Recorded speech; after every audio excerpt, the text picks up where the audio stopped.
All right. Do you remember what a conditional equation is? A conditional equation is true for certain values.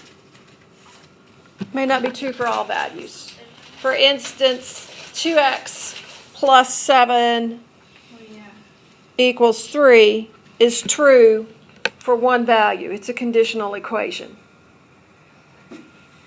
Whereas if I had x squared plus 2x plus 1 equals 0, that's going to be true for a couple of values.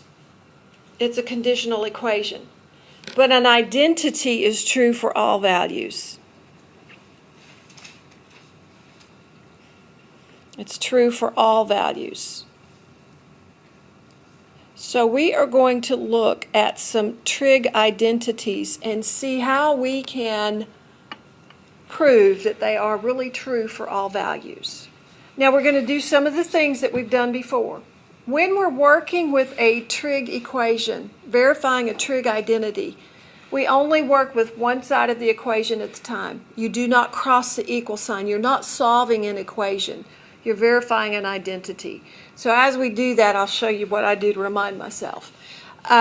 We look for opportunities to factor, add, maybe sometimes square binomial. We look at those fundamental identities to see what we can rewrite. Everything that we did in the last section, we're going to be doing in this section, except we know what we're headed towards.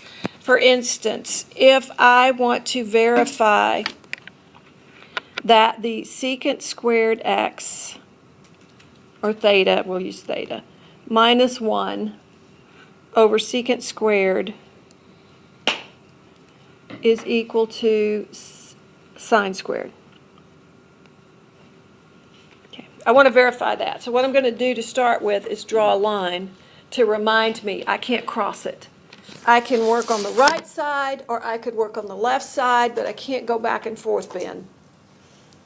So normally we're going to start on the more complicated looking side to see if we can simplify it. There are a few times you may have to work on both sides individually. But let's see what we can do. Anybody see anything that we might be able to do with the left side of this equation? No. Savannah? You could cancel out the secant squared. Can I? No. Oh, you don't. You could turn secant squared theta minus 1 into Tan squared. Okay. So this becomes the tangent squared theta over secant squared. Wait, why couldn't you cancel them out? All right, if you had 3 plus 7 over 3, what would that be? 10 thirds. Can you do that? No, you can't do it with trig functions either. Okay. Sometimes the easiest way to explain why you can't do something is to show you an example that's simple. All right, so we've got tangent squared theta over secant squared theta. Remember, one of the things that we did was, if you don't know quite what to do, maybe rewrite in terms of sine and cosine. So how could I rewrite 1 over secant squared? Yes? You could do sine squared theta over cosine squared theta times 1 over cosine. Okay, now it's 1 over secant squared. This step's not absolutely necessary, but I want to be sure everybody understands what we did. We okay? Why is it 1 over secant? Because tangent squared over secant squared is the same as tangent squared times 1 over the secant squared. So then it'll be time. Wait just a minute. 1 over the secant. Tangent squared over secant squared is the same as tangent squared times 1 over secant. Okay, and now what, Joe? And then you can just flip it to be equal cosine squared theta, and then you cross it out, and then you'll get sine squared, which you're trying to prove. Yep, that's exactly right. So now we have sine squared which is equal to sine squared. And you just verified that identity using things that we've already been doing. Okay, here's another one. Obviously, the right side's simpler, so we're going to want to work with the left side. What do you see here, Oscar? Sine squared, cosine squared. What is that equal to? 1. So we have 1 over cosine squared theta, secant squared theta.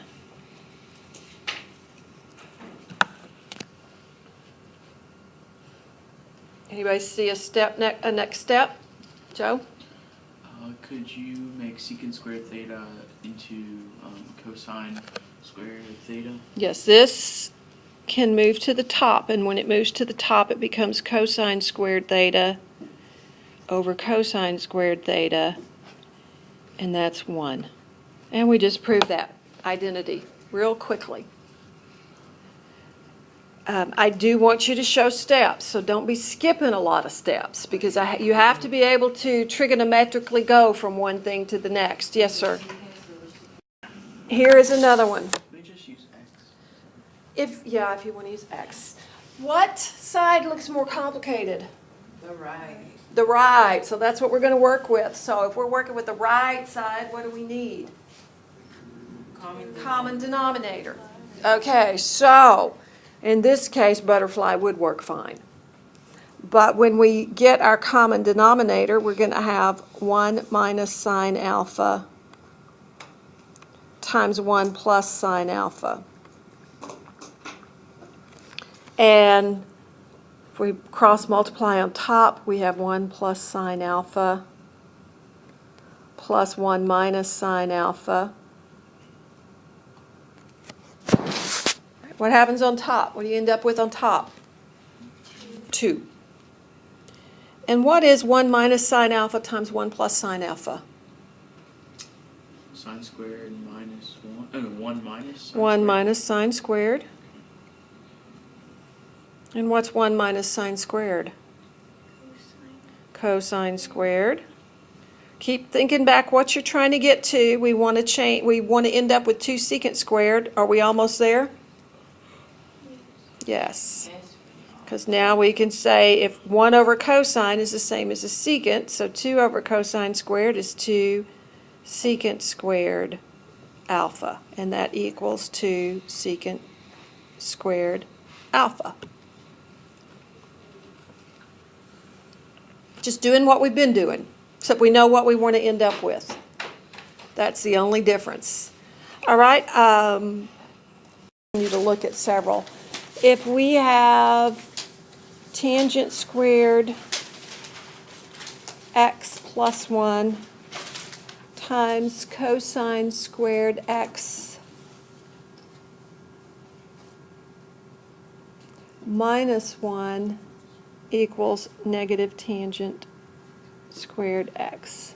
All right.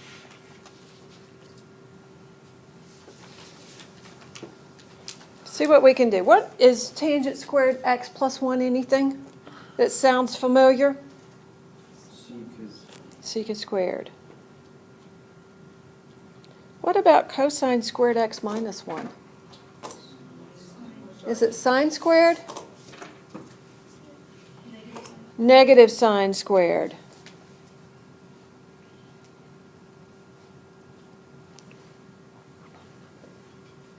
All right. What can we do with secant squared? 1 over. I'm sorry, I didn't hear you. Reciprocal, yes, which is 1 over sine squared. 1 over cosine squared. Am I where I need to be? What is sine squared over cosine squared? Negative tangent squared.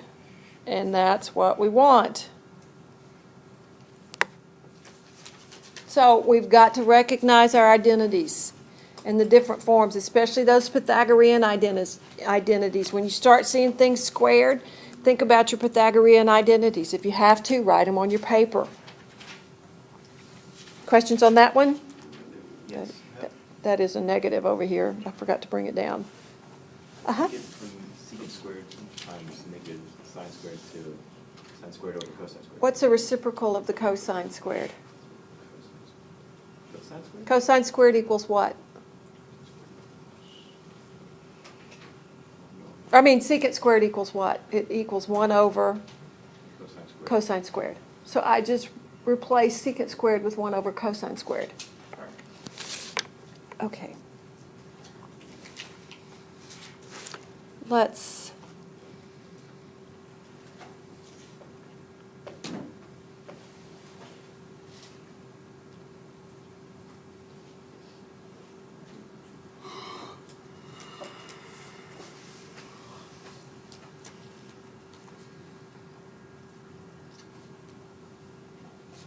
all right. Usually we want to work with the more complicated side first. And if we're not sure what to do, we can always rewrite in terms of sine and cosine.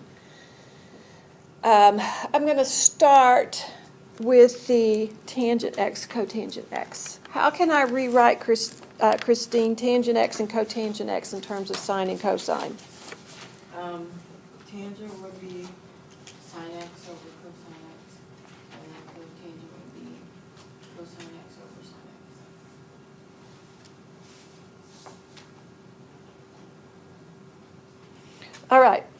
What do we need to do now? Common denominator, which is, Butterfly. what's my denominator going to be? Yep, this one we can butterfly. Cosine x.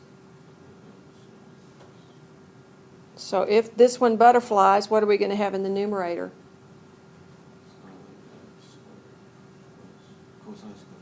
Sine squared x plus cosine squared x. And what is sine squared x plus cosine squared x? 1. Okay, you always keep in mind what it is that you're trying to prove. Are we there almost? Yes. Because 1 over cosine equals secant, and 1 over sine equals cosecant. So we just proved what we wanted to prove.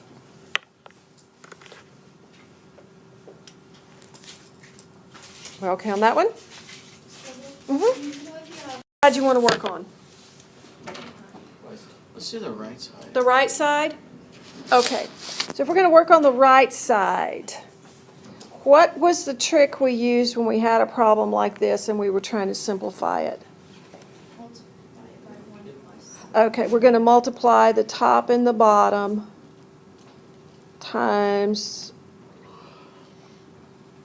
1 plus the sine of x.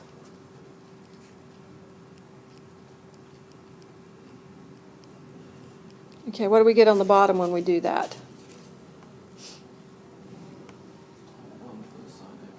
1 minus sine. 1 squared. minus sine squared x. All right, and on the top, when I multiply, I'm going to have cosine x plus cosine x sine x.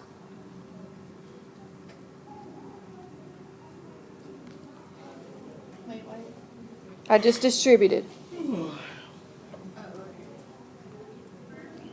All right, what's the denominator now?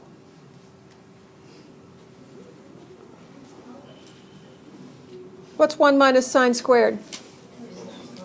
It is cosine squared.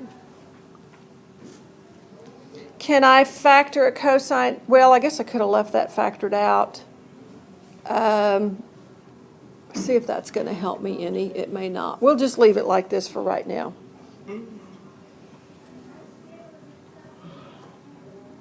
Whoops, extra.